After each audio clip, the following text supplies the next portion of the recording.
wonderful advice. And now it's not ending here. I have my colleague Aishwarya joined by another wonderful guest. So Aishwarya, up to you. From the investing space to now speaking to another entrepreneur, I have with me Neha Kirpal, who is the founder of Amaha, which is one of the leading mental health organizations in India. Neha, it's great to see you here. And, I just want to understand that, you worked in the space of art for 10 years and today you're leading a mental health organization. So tell me what led you to make that switch? Sometimes it's always a journey of purpose that takes us to something that is really meaningful and true to our heart. I have a lot of mental illness in my family and we've seen a lot of personal losses, and I'm extremely passionate about building something that's accessible and scalable in this space. And a few years ago I joined my business partner Dr. Amit Malik, and now we reach about 600 cities and we are doing therapy in 18 languages.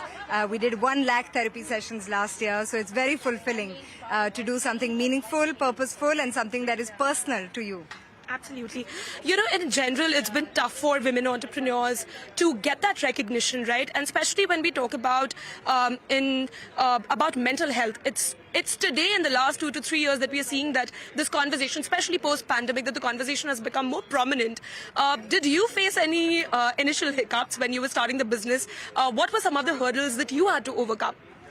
I think the biggest thing is that, we keep thinking that we are not ready to access mental health and there's a lot of stigma and lack of awareness. But COVID has normalized it in every home.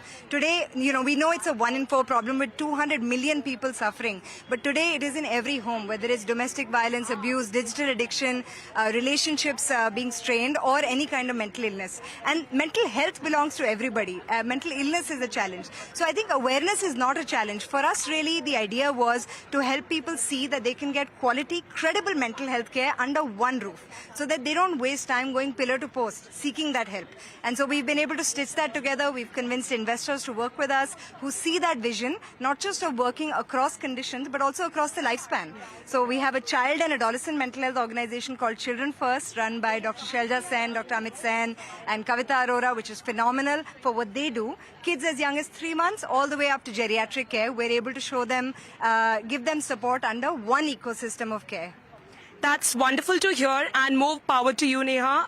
You're doing an amazing work.